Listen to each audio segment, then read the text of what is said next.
Good morning, everyone. Hello, Bante. Thanks for sharing the Dharma this morning again. Hello, Matthew, Ryan, Ella, Scott, Jens, and Junie. So we have the Sutta that we're going to be studying this morning with Bante. There's a link on the top. And if you have any questions, feel free to ask them in the live chat, and Bante will get to them later. All right, so I think we can go ahead and start.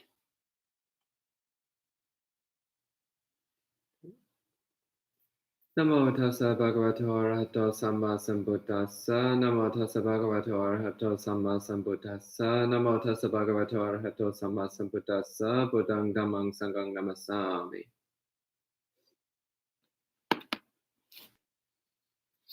Okay, good morning. Today we'll be looking at the Anupada Sutta. This is Majjhima Nikaya number 111. So this is a sutta which goes into a bit more detail about jhāna than most of the other suttas do. And it's focused particularly on the Buddha talking about how Sariputta approaches jhāna. So Venerable Sariputta was said to be the Buddha's disciple who was foremost in wisdom, who had the greatest power of analysis, the greatest ability to carefully analyze his experience. So he carefully analyzed his experience of jhāna. And so the sutta is going through how Sariputta would talk about the experience of jhāna.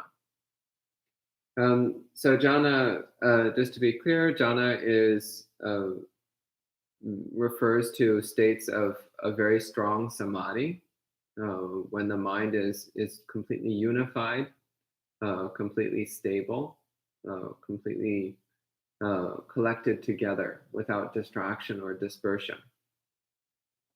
And this sutta will be going through a bit of a closer examination of what's going on in the mind when it's in jhāna. Thus have I heard, on one occasion the Blessed One was dwelling at Savatthi in Jeta's grove in Anathapindika's park. There the Blessed One addressed the monks. Monks, auspicious sir, those monks replied to the Blessed One. The Blessed One said this. Monks, Sariputta is wise. Monks, Sariputta has great wisdom. Monks, Sariputta has broad wisdom. Monks, Sariputta has joyous wisdom. Monks, Sariputta has quick wisdom. Monks, Sariputta has sharp wisdom. Monks, Sariputta has penetrating wisdom. Monks, every half month, Sariputta insightfully sees progressive phenomena. Monks, this is Sariputta's insightful vision of progressive phenomena in that case. So just to explain a little bit the language that the Buddha is using here. So first off, what's being translated here as insightful vision is in Pali, it's vipassana. And what's being translated as insightfully sees is vipassati, which is the present tense verb of the word vipassana.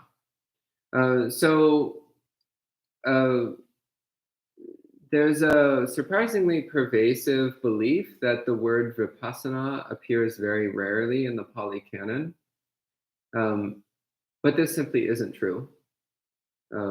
So when one searches the Pali Canon, one finds the word vipassana appears over 300 times. And similarly, the related words such as vipassati are quite numerous throughout the Pali Canon.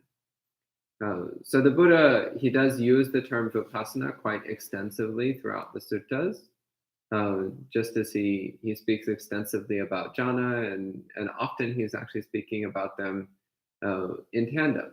Like in here, he's talking about how Sariputta is seeing the experience of jhāna with insight. He's seeing the experience of jhāna through the lens of vipassana. In other words, he has this clear, insightful understanding of the experience of jhāna. The other word that needs to be clarified here is anupada. So anupada is translated as progressive here. And anupada, it's formed of two parts. Anu, which means along or following, and pada, which can mean path or foot or step or track. So anupada means following the footsteps or following the path, following the track. And anupada then can be taken to mean step by step or gradually unfolding, gradually developing. So in this case, it's that Sariputta is clearly seeing the step-by-step unfolding of the experience of jhāna. He's clearly seeing in detail every single aspect, every single part of the experience of jhāna.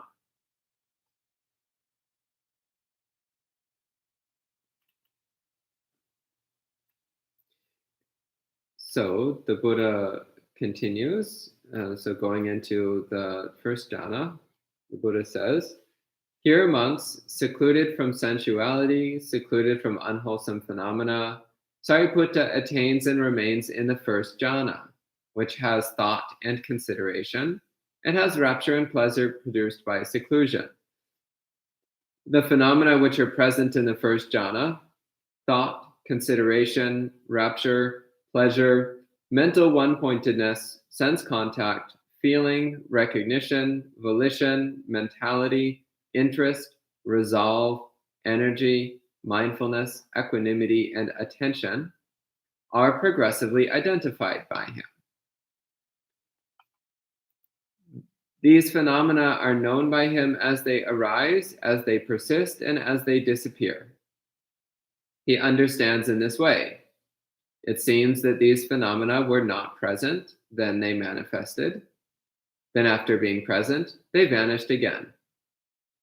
In regard to those phenomena, he remains unattracted, unrepelled, independent, unattached, released, unbound, with an unrestricted mind. He understands there is an escape beyond this. Practicing that frequently, he knows that there is a further escape." So this is going into the first jhana. So this is a bit more detailed than the standard description that we see throughout the suttas. So the standard description is simply this first line here. So secluded from sensuality, secluded from unwholesome phenomena, one attains and remains in the first jhana, which has thought and consideration, and rapture and pleasure produced by seclusion. So starting with this part, secluded from sensuality. So this means that one is setting aside interest in any kind of sensual experience. This is a very important element to be able to enter into deep samadhi. So it's necessary that for at least the period of time that one is practicing meditation, that one has no interest whatsoever in any kind of sensual experience. One is solely interested in cultivating one's meditation practice. So this is a critical element, because if the mind is moving towards any kind of sensual experience, then it will not settle and unify into the samadhi practice. It will keep moving outwards in the pursuit of one experience or another, or will keep circling around the thought or the desire or the wish for some kind of sensual experience. Secluded from unwholesome phenomena is a general blanket term for any kind of unwholesome mind state. So in particular, we can understand this to mean the 5 hindrances, so which again are sensual desire, aversion, dullness, restlessness, and skepticism. So the 5 hindrances which make it much more difficult for us to make progress in our meditation practice.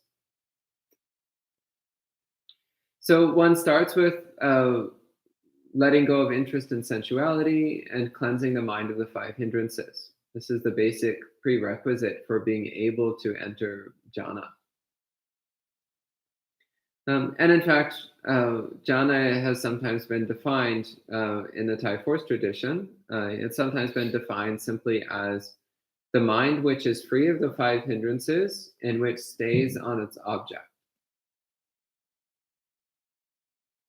So, a very simple, clear, and straightforward definition of jhana, and a very useful one, because if you practice in that way, then your mind will naturally enter deeper and deeper stages of samadhi. And eventually it will enter jhana. So the mind which is free of the 5 hindrances and does not move from its object. Very useful definition. It's not a thorough definition, though. And this sutta is about giving a more thorough definition of jhana than what we normally see. So carrying on with this, the next 2 factors of jhana which are mentioned is in Pali, vitakka and vichara. So vitakka is translated here as thought. And the reason why I selected that translation is because all throughout the suttas, the Buddha uses the word vitakka simply to mean thought. It's not used in any other way. It just means thought.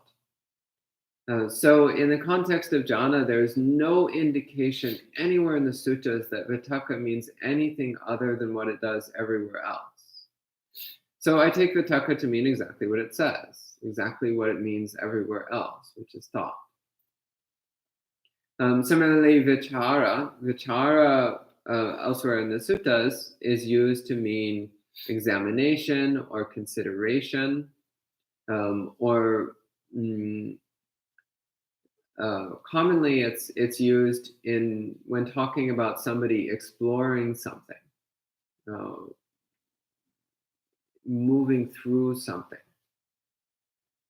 So my understanding of this here in the context of the first jhana is that even though the mind is free of the 5 hindrances and does not move from its object, and one is not intentionally producing any mental activity, there can still persist a certain amount of background noise in the mind. Again, it's like when you're watching something and your eyes don't move from the object, but there's still things moving around in your peripheral vision, and you're aware of the movement in your peripheral vision, but your eyes don't stray from the object. So in the same way, your attention doesn't move from the meditation object, and you're not intentionally producing any mental activity, but there can still be a certain amount of wobbling or trembling in the back of the mind. There can still be a certain amount of static in the back of the mind, a certain amount of noise in the background of the mind. But that noise does not distract you at all from your meditation object. Then the next 2 qualities that are mentioned are piti, which is translated here as rapture, and sukha, translated here as pleasure. And it defines these as produced by seclusion, so vivekaja. So produced by seclusion from sensuality, seclusion from the 5 hindrances. And these 2 qualities, so piti and sukha. Piti, these days I usually translate as euphoria rather than rapture. So piti refers to an extremely intense, pleasant sensation all throughout the body. So it's very powerful, electric, tingling euphoria all throughout the body. And this is the single most distinctive characteristic of first jhana. So this is what really clues you in that you're on the right track. So it really clues you in that the mind is converging in samadhi, that the mind is unifying in samadhi. Is as you approach first jhana, you'll start to feel this incredibly intense euphoria throughout your whole body. And when you've entered fully into first jhana, that euphoria becomes very powerful. And it feels better than anything you can possibly imagine. It feels better than any ordinary physical pleasure that one can have outside of meditation practice. So this is very distinctive. And it's important to note that the jhanas happen in order. So you don't skip steps. You can't skip first and second jhana and go straight to third, for example. So if you're not experiencing piti, if you're not experiencing this euphoria, then you're probably not getting into jhana. You might be getting close, but even as you approach jhana, then this powerful euphoria starts to arise, even before full immersion in the state of concentration. This powerful euphoria arises. And sukha is the more general term that the Buddha normally uses to refer to any kind of pleasure, any kind of pleasant sensation, also referring to mental happiness. So in the context of jhana, sukha is sometimes spoken of as being this more subtle, serene happiness which arises, as opposed to the exciting electric intensity of piti, the exciting electric intensity of euphoria. Sukha is this more serene, tranquil, peaceful kind of happiness that suffuses the mind and body. So then in the sutta, the Buddha then goes through a list of many different qualities which are present in first jhana. So in Pali, that's vitakka, which is thought, vichara, consideration, piti, euphoria, sukha, happiness, chitte kagata, which is mental one-pointedness, or mental collectedness would be another way to translate that. So the mind is all gathered together into one. So mental unification is maybe better than mental one-pointedness. One of the dangers of using the translation one-pointedness is that it can imply that our mind is fixated on one point to where it's not aware of anything else. But that's not the case. So entering into samadhi does not mean that you lose awareness of the world. On the flip side, actually, your mindfulness is incredibly sharp and intense. Your mindfulness is extremely precise and clear in samadhi. So rather than mental one-pointedness, these days I would translate chitte kagata as mental unification. It's about the mind coming together into one. So eka means one. So coming together into oneness, so unification of mind. Next quality mentioned, phassa, sense contact. So again, this is indicating that while in jhana, you do not lose awareness of your senses. You still have awareness of your senses. That doesn't disappear. Vedana is present. So Vedana is the experience of pleasant, unpleasant, and neutral. So Vedana is Vedana is present, and it is the experience in this case of the pleasantness of piti and sukha. So starting right from first jhana, your experience is exclusively pleasant. There is no pain in jhana, physical or mental. There's only pleasure. So the mind is completely satisfied and happy. There's no discontent. There's no pain. The mind is completely free of pain. There was a amusing interview I came across many years ago, which was an interview of a number of teachers who all said to be experts in jhana who all said professed to be able to enter jhana. So on this panel, there was one monk and I think 3 lay teachers. I don't remember the exact number. It was a while ago. And the interviewer was asking each teacher to talk about their experience of jhana. And at one point, the interviewer asked, "Oh, so how long can you stay in 4th jhana?" And one of the lay teachers said, "Oh, I can stay in for about 45 minutes, and then my knees start hurting, so I have to stop." And the monk burst out laughing, because this is an utterly absurd statement. If you're feeling pain in your knees, then you're not even in 1st jhana, let alone in 4th jhana. It's just not possible. So once again, one of the basic characteristics of jhana is that there is no experience of pain. One's experience is exclusively pleasurable. So next quality, sanya, which is translated here as recognition. Sanya, I spoke about quite extensively with the Madhupindika Sutta, specifically in its meaning of perceptual distortion. But here sanya is in its more general meaning of the recognition aspect of mind. The mind which is aware of what's happening. The mind which identifies the experience. This also is an important thing because it indicates once again that when one is in jhana, one clearly knows. One knows that one is in jhana.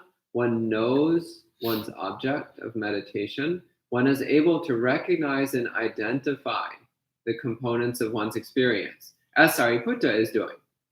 Again, it's important to notice here that this sutta is stating that while in jhana, Sariputta is analyzing and recognizing all these different parts and components of his mind. So there are some proponents of samadhi practice who say that while in jhana, the mind is so absorbed that it's incapable of doing anything whatsoever, kind of like being in a deep sleep, and that after you emerge from jhana, then you can remember your experience and reflect on it.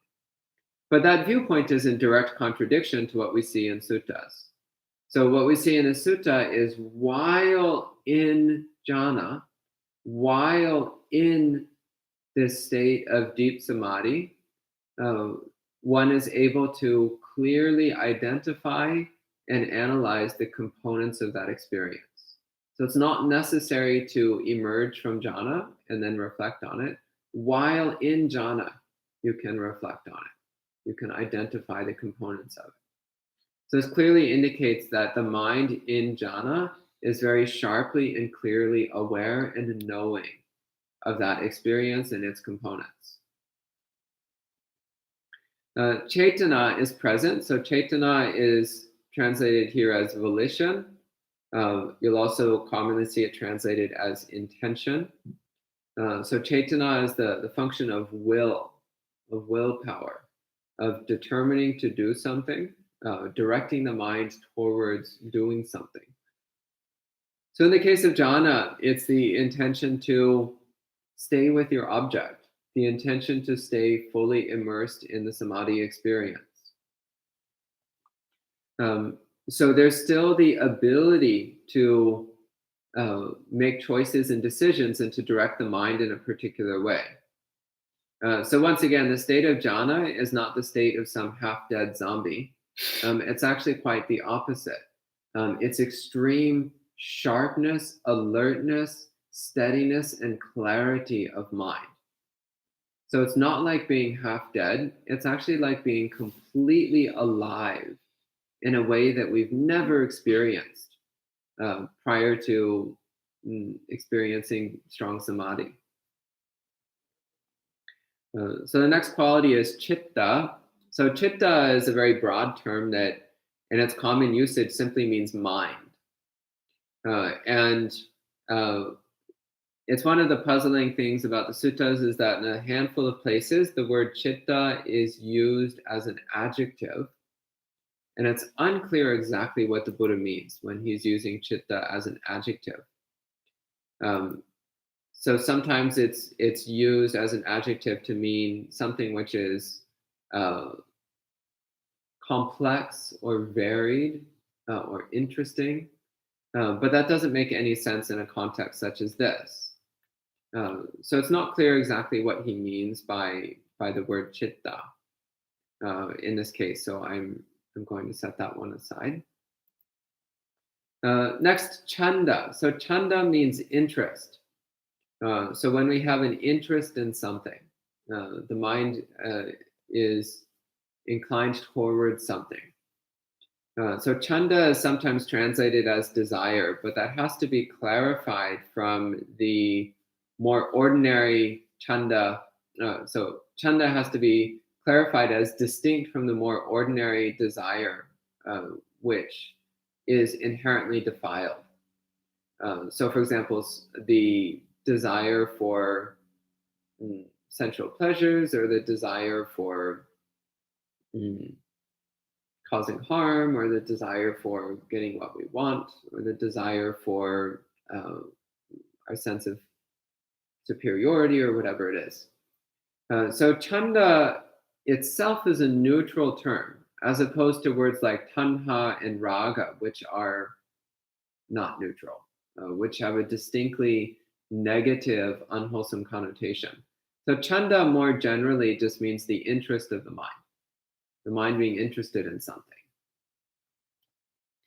So in this case, it's the interest in the meditation object. It's interest in the meditation practice.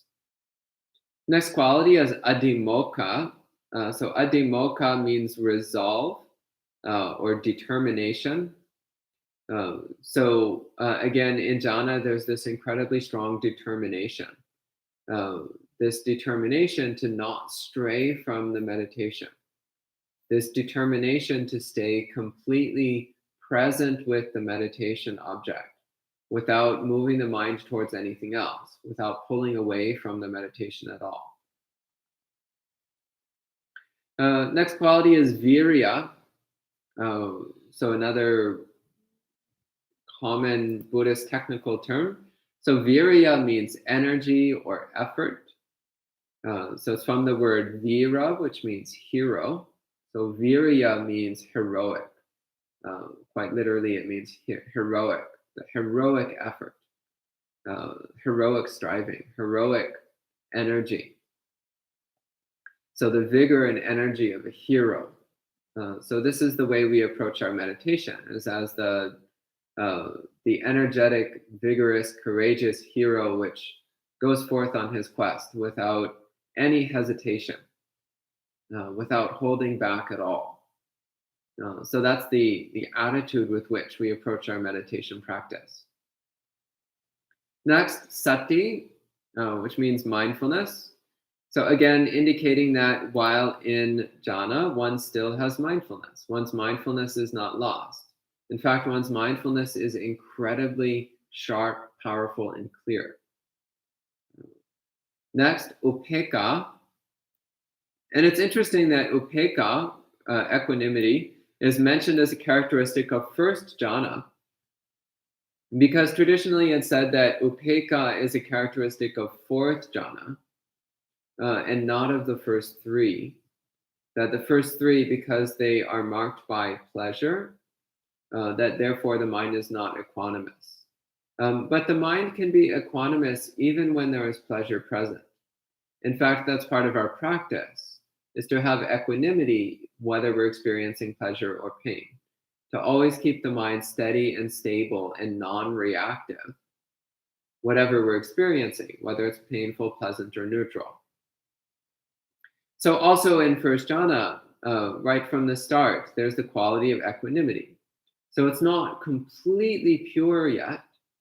It doesn't reach its pinnacle until fourth jhana, but it's still present because the mind is not reacting to the experience. So there is this very strong euphoria in the body, this blissful experience going on in first jhana, but the mind does not obsess about it. The mind does not latch onto it. The mind does not crave it. Therefore, we say that there's equanimity even in first jhana. And finally, the last mental quality that's listed here is manasikara. which means attention. It's what you're paying attention to is what you have manasikara of. So again, attention. One is paying attention to the meditation object. One is paying attention to the meditation practice. One's attention is not lost. So these are the qualities which are recognized in first jhana, at least by Sariputta. Some of the rest of us might have a bit of a harder time piecing out our experience so clearly and in such detail. But this is what Sariputta was able to clearly identify as being components of the mind in first jhana. And it says that they are known by him as they arise, as they persist, and as they disappear.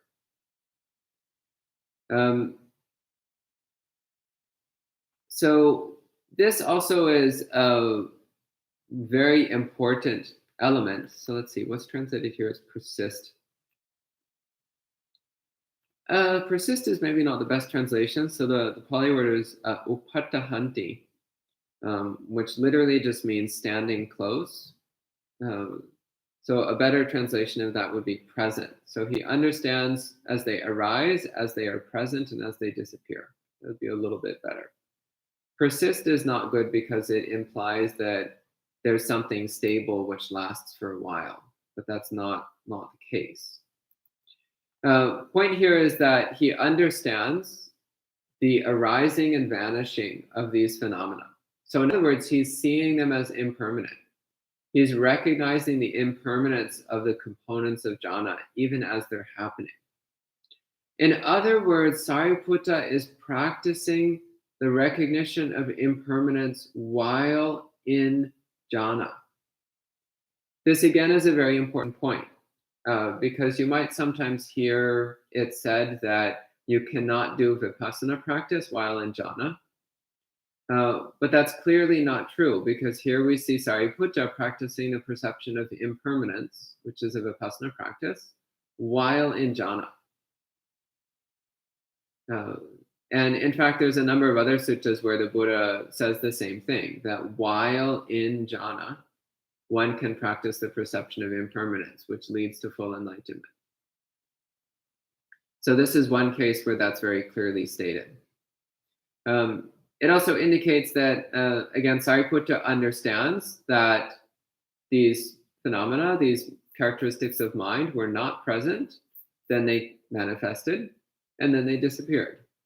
So he's aware, first they weren't there, now they're here, now they're gone again. So he's aware of this process of arising and ceasing, this causal process. So also recognizing that these phenomena, they don't just appear and disappear randomly, but they appear based on causes and conditions, and they disappear based on causes and conditions. And then it ends with this very important statement. In regard to those phenomena, he remains unattracted, unrepelled. So he's not either attracted to what's appearing or repelled by it. So there's neither desire nor aversion present. He's independent and unattached. So in other words, there's this sense that he's not relying upon these things. These things are not what determines his happiness.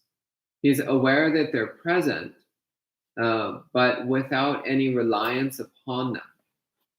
So when they cease, there's no problem. It's not an issue for him. So released, unbound with an unrestricted mind. So this gives the sense of a mind which is completely free. It's not constrained by feeling that it needs to have a particular experience. So some people say that if you enter jhana that you'll instantly get addicted to it. Well, not necessarily. I mean, you might, but that's really not a big deal if you do. It's a lot better than most of the other addictions that we could have. But here we clearly see that Sariputta would enter into jhana and he was not addicted to it. He was just like, oh, it's just this. It's just something that arises and ceases. So he would enter into jhana with a mind that is unattached, released, unbound, and unrestricted. So his mind was completely free. Whether it was in jhana or not wasn't a problem. So we can cultivate that same attitude, the unrestricted mind, the unbound mind. And it ends with another very important statement. He understands there is an escape beyond this. In other words, he knows that attaining first jhana is not enlightenment. It's a very pleasant, peaceful, enjoyable experience. And the mind seems to be very pure while it's in jhana. And it is, temporarily, it's quite pure. But he understands this is not full enlightenment. There is something higher. There is something superior to just being in first jhana. And it says, practicing that frequently, he knows that there's a further escape. In other words, by entering jhana frequently, by spending a lot of time in first jhana, then he clearly understands that there is indeed something superior, something beyond it. In other words, he recognizes that even in first jhana, the mind still has the subtle tendency towards defilements. It still has the subtle tendency towards delusion, which means that upon leaving jhana, the mind will start to become defiled again.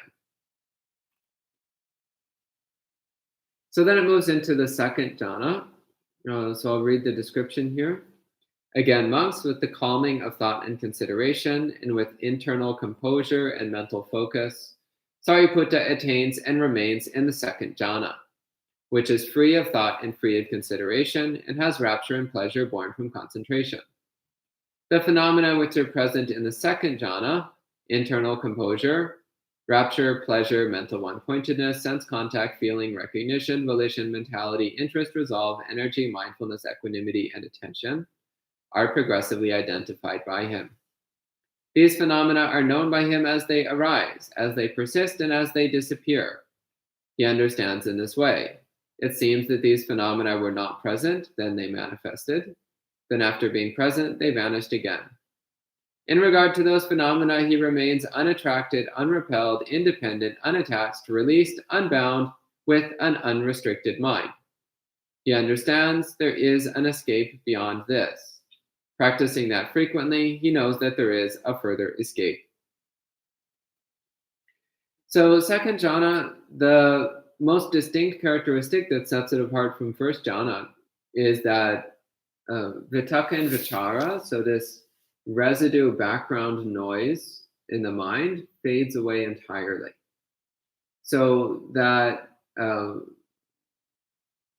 unsteadiness or trembling in the back of the mind, that persistent noise in the back of the mind finally fades away entirely. So in first jhana, there's no longer any intentional thought. One is not intentionally producing any thoughts. One's intentional activity is all focused just on the meditation practice.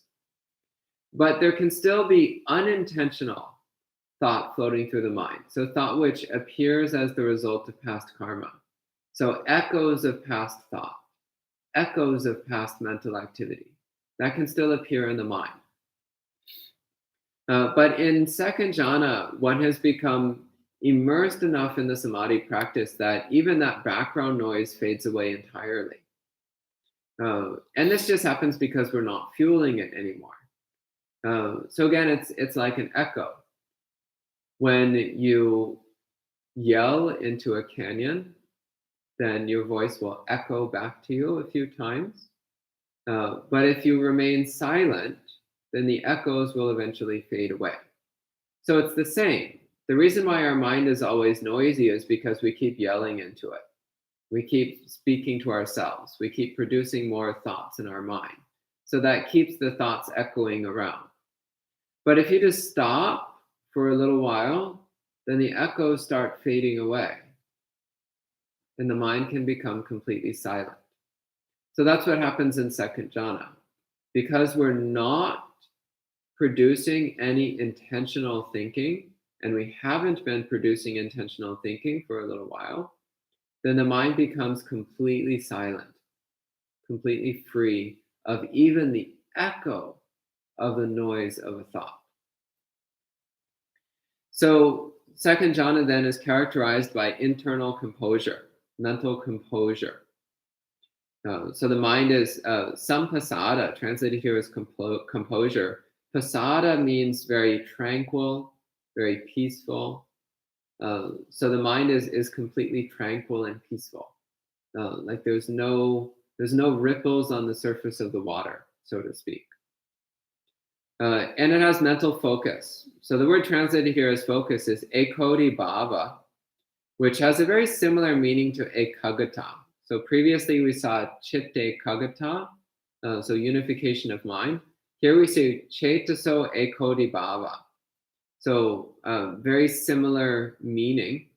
So eka means one, and we see the same eka here, ekoti bhava.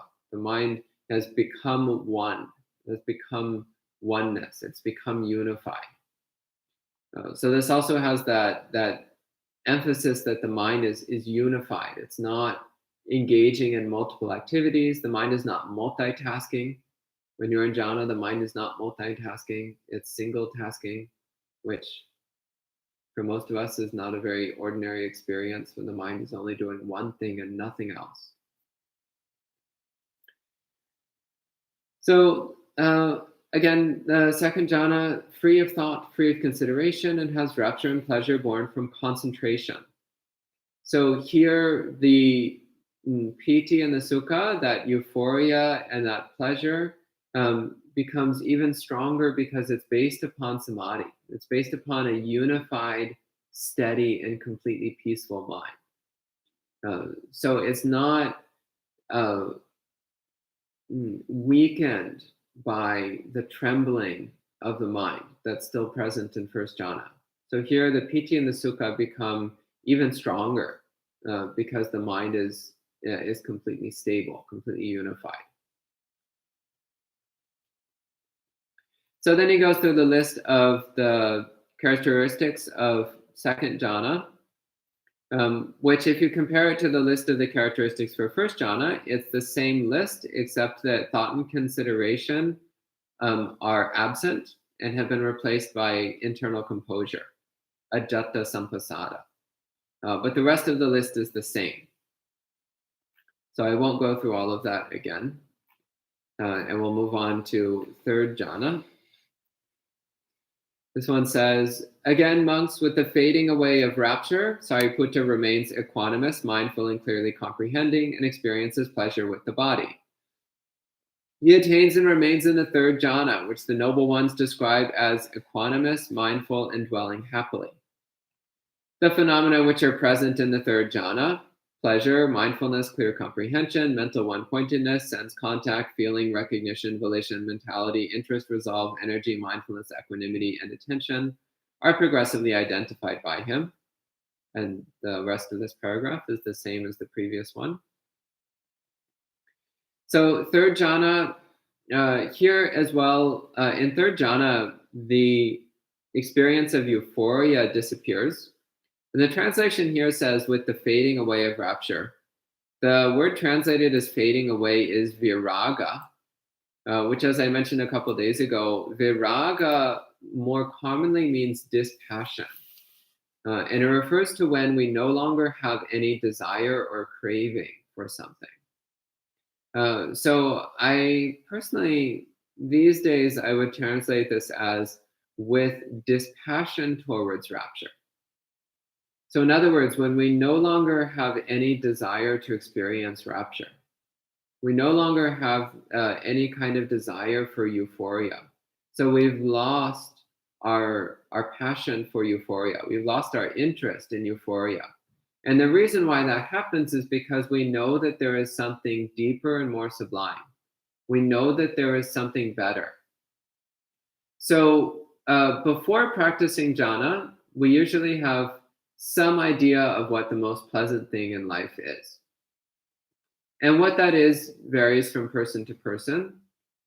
So if you stop and think for a few seconds, you can probably pretty quickly come up with what you think is the most pleasurable experiences that you've had, the things that brought you the most enjoyment and pleasure and satisfaction. But then when we get into first and second jhana, then we discover that this is something much more pleasant, something much more enjoyable, So then that is number one in our mind. So the euphoria that comes from first jhana and second jhana, that becomes our number one thing of what we think is the most pleasurable thing, the most enjoyable thing. But as one moves deeper into samadhi, one recognizes that there is a deeper state of serenity, which is even more pleasant than that exciting euphoria of first and second jhana. One starts to develop an appreciation for the pleasure of serenity, the pleasure of peacefulness, rather than the pleasure of euphoria. So then, since one no longer has any passion or obsession for euphoria, then it fades away, it disappears. And so in third jhana, we see the emphasis starting to shift towards equanimity. So while, again, equanimity is not fully purified until fourth jhana, it starts to move towards the forefront in third jhana. Because with the fading of euphoria, we're no longer fixating on the intensely pleasurable aspect of jhana, but rather fixating on the peacefulness of jhana. So people sometimes ask, how do you move the mind into deeper states of jhana? How do you move the mind past first jhana, second jhana, into third and fourth? And it's by focusing on peacefulness. That's how. And the mind will naturally start to let go of its attachment to the exciting euphoria of the earlier, less refined stages of samadhi.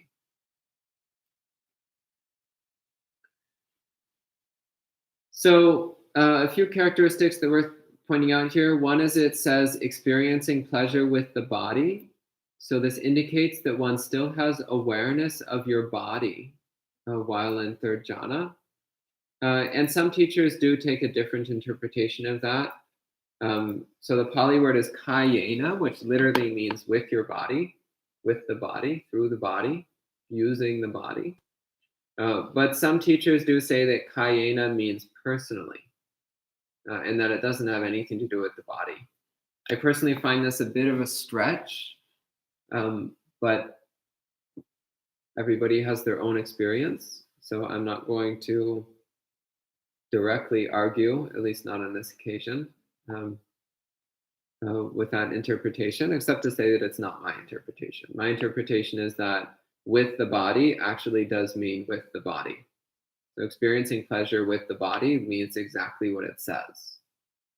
And to be perfectly honest, I think that generally speaking, the safest thing when reading the Buddha's words is to read them as they're written and not to interpret too deeply or too creatively into what the Buddha is saying.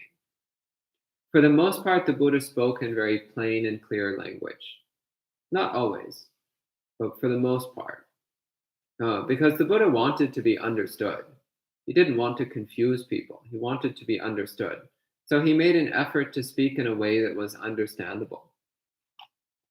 Which admittedly is not always easy when we're talking about subtle, challenging, and unfamiliar topics.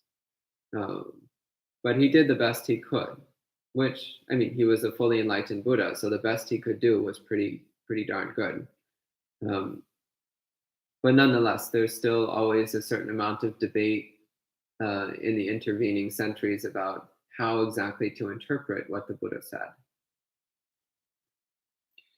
So coming back to this, then speaking about the phenomena of third jhana, so noticing that it's the same, almost the same list as second jhana. The main differences are internal composure and rapture are absent.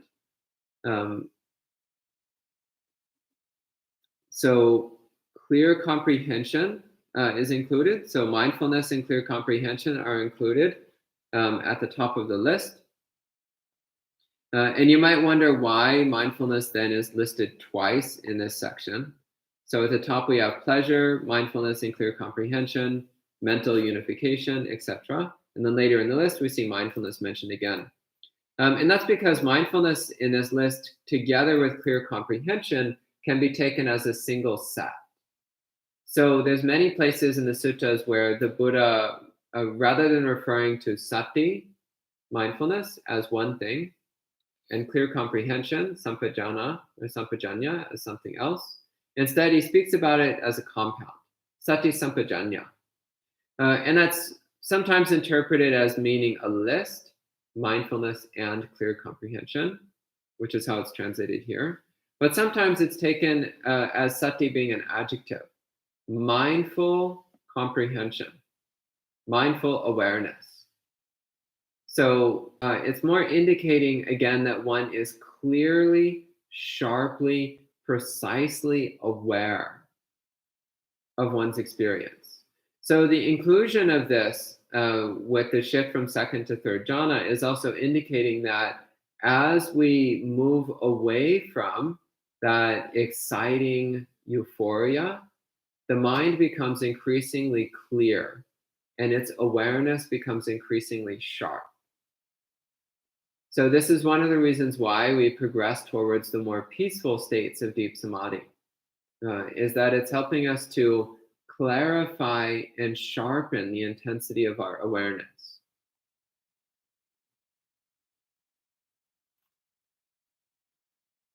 And then again, it goes to the thing of knowing them, the phenomena as they arise, as they persist, and as they disappear, and so on. And then into fourth jhana. Again, monks, with the abandoning of pleasure, the abandoning of pain, and the prior disappearance of elation and depression, Sariputta attains and remains in the fourth jhana, which has neither pain nor pleasure and has purity due to mindfulness and equanimity. The phenomena which are present in the fourth jhana, equanimity, neutral feeling, composure, mental non-ideation, purity due to mindfulness, mental one-pointedness, sense contact, feeling, recognition, volition, mentality, interest, resolve, energy, mindfulness, equanimity, and attention are progressively identified by him. And the rest of this section is the same as before. So here things are starting to get a little bit different. So this will take a bit of explanation as well. So with the abandoning of pleasure and the abandoning of pain. So here it's indicating that one has, with entering fourth jhana, with getting into this very deep stage of samadhi, one has completely discarded all interest in any kind of pleasure or pain. So one is not interested at this point, even in the subtle, refined pleasure of third jhana. So one has long since lost interest in the exciting euphoria of first and second jhana, and one loses interest even in that serene, tranquil pleasure of third jhana. So at this point, one is moving one's aspiration, one's resolve, is fixated entirely on cultivating a completely peaceful, pure, and clearly knowing mind. So there's no longer any wish for the mind to be experiencing any particular state of pleasure. That fades away completely. And also, again, pain has been absent since the beginning. So there's neither, so pain is abandoned with entering first jhana. Pleasure is abandoned with entering fourth jhana. So the mind at this point is not moving towards any kind of feeling, any kind of vedana, whether pleasant or painful. And it says the prior disappearance of elation and depression. So the mind at this point is again completely peaceful. It's not excited, but it's not depressed. It's just clearly knowing in an extremely peaceful, precise way. Then we have this peculiar phrase, upeka satipari sudding. So upeka is equanimity, sati is mindfulness, parisuddhi means complete purity. So there's many different interpretations about what this phrase means. The translation here, purity due to mindfulness and equanimity, is one translation, which I think is a very useful way of looking at it. So the mind is very pure because its mindfulness and equanimity is so sharp and powerful at this point.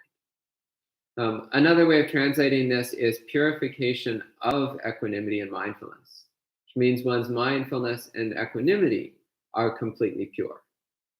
That also is a useful way of looking at this. And the phenomena which are mentioned, this is a bit different from the previous three lists. So equanimity is now at the forefront. So the most distinct characteristic which identifies fourth jhana is that equanimity is the dominant characteristic of mind. It's the most powerful, most clear characteristic of mind. This mind which is completely non-reactive. Next is adukkhama sukha vedana. So that's translated here as neutral feeling. Literally, adukkhama sukha means not painful, not pleasant. So there's no experience of pleasure or pain at this point, but there's still feeling. One is still clearly aware of the feeling that one is having. It's just neither painful nor pleasant. So it's neutral, which means it's not disturbing in any way. It's not agitating in any way. One has composure, pasaddata. Pasaddata is the quality of passaddhi. So passaddhi is commonly translated as tranquility or serenity. So it's composure. That's a bit of a strange translation for pasaddata. I would just say tranquility these days, probably. Tranquility. Next, mental non-ideation, such chetaso anabhoga, which anabhoga is a very unusual word. We see this in very few places in the Pali Canon. So non-ideation, the mind is not producing any ideas. That's one way of looking at this word. Bhoga can also mean acquisition or possession or wealth or enjoyment. So anabhoga can also mean non-acquisition. The mind is not trying to get anything. It's not trying to hold on to anything. So that might be closer to what the Buddha is pointing to here. We're not trying to get anything with our mind. We're not trying to acquire anything or possess anything or hold on to anything. Again, sati parisuddhi. So sati parisuddhi can mean purification due to mindfulness. That would be the standard way of translating a phrase like this. Chitte kagata, again, mental unification. And after that, it's the same list that we're familiar with so far. So these are the qualities of a fourth jhana. We have a lot of questions. Oh, okay. Should we split this sutta in half? Because it seems like... Yes, I think that's a great idea. So I think it's been recommended that we pause at this point and take questions and maybe finish the rest of the sutta tomorrow. So I think or on another day possibly. On Monday. I'll switch the Monday sutta study to the next Monday, and we'll like the subject, and we can do the second half of this sutta on Monday. Okay, so it's pretty long. That's a great idea. Yes, right. So we'll go ahead and pause for questions at this time.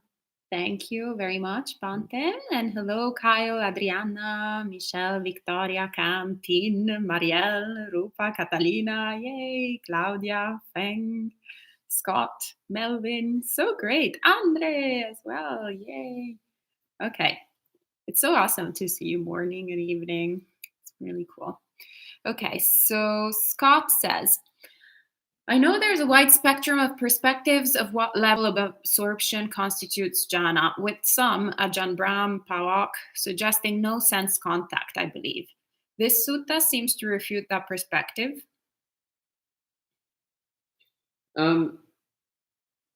Yeah. Next question. Okay. Melvin, can the absence of any mental or physical pain itself be described as pleasurable without the addition of euphoria or bliss? There's a sutta which covers this. So there's a sutta where two monks are arguing, which is the great way to start a sutta. So two monks are arguing, and one says there's two kinds of Vedana, and the other says, no, there's three kinds of Vedana. And they're arguing back and forth, and then they go to the Buddha, and the Buddha says, well, actually, you're both right. So one monk is saying there's only pleasure and pain. That's the only kinds of Vedana. And the other monk is saying, no, there's pleasure, pain, and a neutral. Three kinds of Vedana. And the Buddha says, you're both correct, because neutral feeling can be described as a very subtle form of pleasure. So therefore, neutral feeling can be included under pleasurable feeling. So that's a case where the Buddha is indicating that neutral feeling is subtly pleasant. Okay. And Ryan says, I've heard some teachers instruct to only pay attention to the breath at the tip of the nose. I've heard others say that to pay attention to the rising and falling of the abdomen, and still others say to simply pay attention wherever you feel it most. Where do you stand on that, Bhante? Where should I pay attention to my breath in order to reach jhana? So I will repeat the words of my preceptor, Ajahn Pasanno. He said, do whatever works. So in my experience, the most important thing for developing samadhi is holding the mind still. It doesn't matter where you center your attention. It doesn't matter how large or small the area is. What matters is that you hold the mind still. If you hold the mind still, you will enter jhana. That's it. Doesn't matter whether it's at the tip of your nose or at your abdomen or at your torso or at your foot. It doesn't matter. What matters is that the mind is still. That's it. All right, thank you. And Brian asks again, is the transition from first to second jhana obvious? Or is it just that the echoes fade away, but maybe a few minutes later they come back and you're back in first? So I would say that the transition from first to second jhana is fairly smooth. It's not like a sharp divide. It's not like dropping off a cliff. It is more like the noise starts fading away until eventually the noise is completely silent, goes completely absent. And one of the useful things that comes up in the commentaries, and I very rarely refer to the commentaries, so this should perk your ears, is it talks about the enemy of each of the jhanas. So the enemy of first jhana is distraction, and that's pretty clear. You move your mind towards distraction, especially any kind of sensual experience, and you'll fall out of first jhana. The enemy of second jhana is thought, vitakka and vichara. So when the mind is in second jhana, if you move your attention towards any of the echoes that you remember having, then they'll start coming up again and you'll fall back into first jhana. And while you're in first jhana, you have these echoes in the back of your mind. Well, if you turn your attention towards those echoes, then you'll fall out of first jhana entirely. You'll fall back into intentional thinking.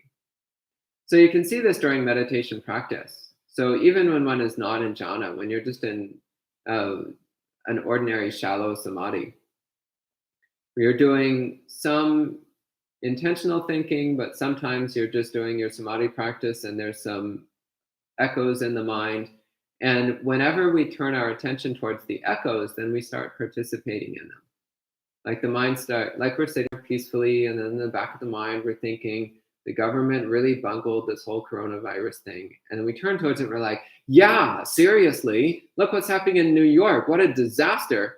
Well, we've just dropped. We've dropped out of that samadhi into back into volitional thinking. So this is when one is not even in first jhana yet, of course. This is when one is still in that minimal samadhi that one gets in basically whenever you sit down for a couple of minutes. But even in first jhana with those echoes, if you turn your attention towards the echoes, then you'll get wrapped up in them very easily and you'll drop out of jhana. So same, in second jhana, the mind is very quiet and peaceful. But if you turn your attention towards the memory of mental activity, then the echoes will start to reappear. Will start to come back up again. Okay, next question. Thank you, Bante. And Scott asks, I'm curious, is there an analogous sutta with Mahamoggalana's assessment of jhana? Not that I'm aware of. And I've read all of the suttas many times. So if there was such a sutta, I would probably remember it, because this sutta, the Anupada Sutta, it stands out because it does go into such sharp detail about jhana, whereas most of the suttas about jhana do not go into quite this level of detail. So if there was a similar sutta with Mahamoggallana, I would probably remember it. And Melvin says, you mentioned that these levels cannot be skipped and are experienced you mentioned that these levels cannot be skipped and are experienced in order. But can the sequence be condensed to the point where it seems like an express train rather than a local? I love the MTA reference. Very New Yorker. Yes. And also, like the MTA, the express trains never seem to come when you want them to. And they don't seem to come as often as they say on the schedule. And they often randomly switch to local trains just when you don't want them to.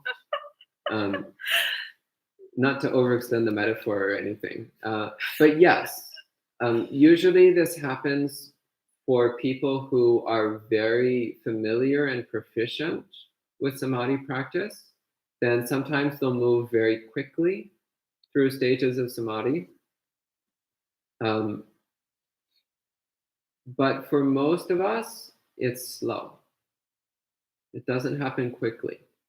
So you'll get distinct stages. It's like, okay, moving into first jhana, it'll be distinct. And you'll be there for a little while or possibly a long while, probably a long while if we're being realistic. And then the mind will slowly settle down and become more and more steady, and it will move into second jhana. And you'll be in that for quite a while. And then slowly the mind settles down and becomes even more peaceful and steady and slips into third jhana. So usually there's a gradual development. But there are some people who they're very proficient with samadhi practice, or they practice samadhi for countless lifetimes. They have a very strong natural inclination towards samadhi practice. So they're able to move very quickly through the lower jhanas. They still happen. Those lower jhanas still appear in the mind, but they're relatively brief. All right, thank you. And Matthew says, any idea why it says every half month Sariputta sees progressive phenomena, vipassana insights? Is it implying that he does not experience vipassana every time he goes into jhana? For example, he does jhana 4 times a month, but only does vipassana during 2 of those jhana sessions. Would you say there are limits to the vipassana you can perform during jhana as opposed to insights obtained from doing vipassana after you emerge from jhana? Actually, I was curious about the every half a month too. Okay, so I'm looking back at the Pali, and the Pali says addhamasa, which literally means half a month.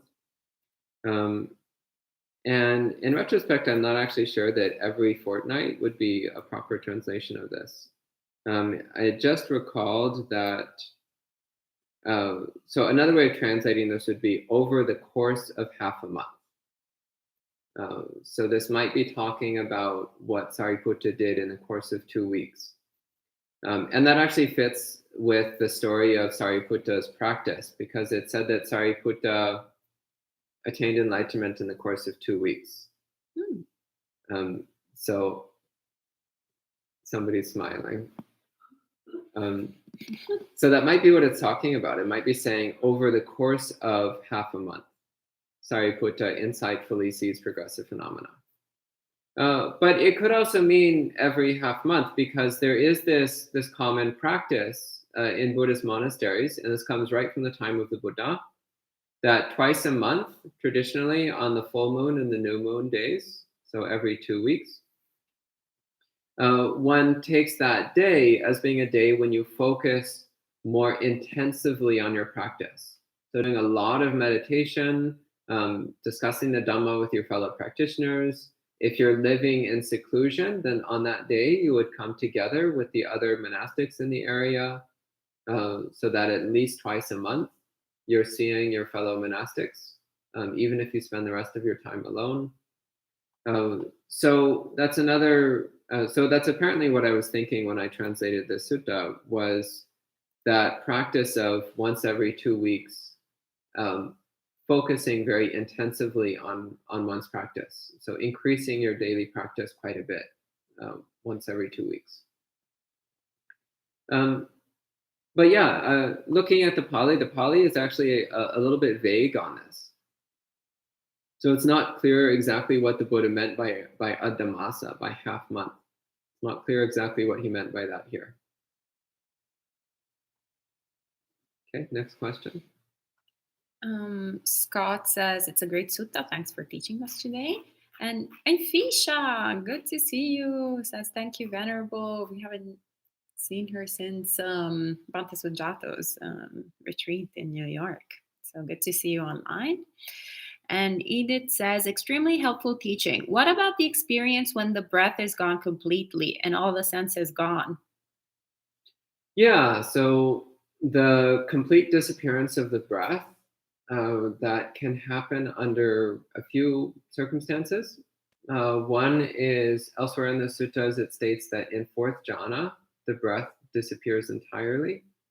The perception of the breathing goes away entirely. The breath actually stops entirely. It's one of the interesting characteristics of deep samadhi, is that in deep samadhi, the body doesn't need to breathe. So there was an interesting occasion from Ajahn Chah's life where at one point Ajahn Chah was sick. So the monks took him to the hospital. And while lying in the hospital bed, Ajahn Chah started practicing meditation, and he went into jhana, and he stopped breathing. And the doctors started freaking out. They're like, oh no, the monk is dying. We have to save him. And the monks who were with him were like, no, calm down. He's just practicing samadhi. There's nothing wrong here. So this is something which happens in very deep samadhi. So traditionally it said in the suttas, this starts in fourth jhana. Starting in fourth jhana, the breath stops. There's a few other circumstances under which you might experience the disappearance of your breathing. The most common reason why people lose awareness of their breathing is because they're falling asleep during their meditation practice. That's the most common reason. One loses mindfulness for a little while, so the breath disappears. The breath is still there, we're just not aware of it. That's the most common reason.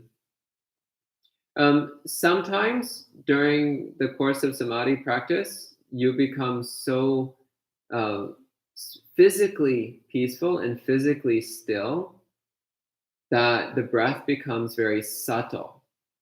It's still there, but it's very soft, very slow, very refined. So it's very hard to notice. So it hasn't completely stopped, as it does in deep samadhi, but it becomes so subtle that it's very hard to be aware. So that's also a case which shows that even if one is very mindful, one's mindfulness is not quite sharp enough to catch that subtlety of sensation that's still present. So those are the three main circumstances under which there can be the experience of no breathing, the experience that one is not aware of one's breathing. As for the complete disappearance of the body, my understanding from reading the suttas is that the body does not completely disappear in any of the four jhanas. The body does not completely disappear until one moves into the formless jhanas, the arupa jhanas. So arupa literally means no body, no physical body. And they're defined by not experiencing any kind of physical sensations. So the disappearance of physical sensation is the definition of the first of the arupa jhanas, which is what we'll be getting into on Monday. So my understanding from the suttas is that your body does not disappear even in fourth jhana. Your breath stops, but your body doesn't disappear. Your body disappears if you choose to go beyond the experience of the physical plane, if you choose to let go of the experience of the physical plane, which is in the immaterial attainments, the formless jhanas. Okay, next question. Thank you, Bhante. And Ryan asks, how important is jhana for full awakening? Very important. So the Buddha taught the Noble Eightfold Path. One step of the Noble Eightfold Path is Samma Samadhi, right samadhi, which the Buddha defines as first jhana, second jhana, third jhana, and fourth jhana. That's right samadhi. So we need 8 steps of the Eightfold Path, not 7. So that means that we need jhana. As to how much we need, there's debate. Many teachers say first jhana is sufficient. Some teachers say you need fourth jhana. I personally don't have an opinion on the matter. But it's clear that you need some amount of jhana. You need to be able to stabilize your mind well enough that you can clearly see your subconscious mind. You can clearly pierce right to the depths of your mind. Also, the development of jhana is training the mind. It's training the mind to let go of things that are not important. And it's training the mind to pay attention. It's training the mind to be self-restrained. These are all things which contribute to the development of insight. And they're also things which arise from insight. As our insight practice develops, samadhi gets easier. And as our samadhi practice develops, our insight practice gets easier. And as our insight practice gets easier, our samadhi practice gets easier, and so on. So if you're practicing vipassana correctly, then jhana should be getting easier and easier for you. And if you're practicing samadhi correctly, then your vipassana should be getting easier and easier. So it's not out of the question then to assume that when one's vipassana is fully developed, i.e. approaching awakening, then jhana will be extremely easy. And similarly, when one masters jhana, then practicing vipassana will be easy. Okay? Wonderful. Thank you, Bhante. Ishan says, every time I study this sutta, I understand something new. Thank you for that, Venerable. Ila also says, thank you very much for the explanations. And Melvin says, this has been wonderful. And Edith says, can you somehow not go, parenthesis, choose not to go to the arupa jhanas? Mm-hmm. Yeah, you don't need to enter the arupa jhanas. Again, we'll talk about this on Monday. It's a decision. One decides to point the mind towards non-physicality. One decides to eliminate perception of the physical. So that's a choice. It's not necessary, but it's something that we can do if we want to. But it's again, in Buddhist practice, it's not really recommended. The Buddha recommends first through fourth jhana, but he doesn't directly recommend practicing the formless attainments. Okay. Right, and I think that was the last question. Ryan is also very grateful. We're all very grateful, I believe. All right, so we'll see you. For the second part of the sutta, we'll study it on Monday morning at 8 a.m.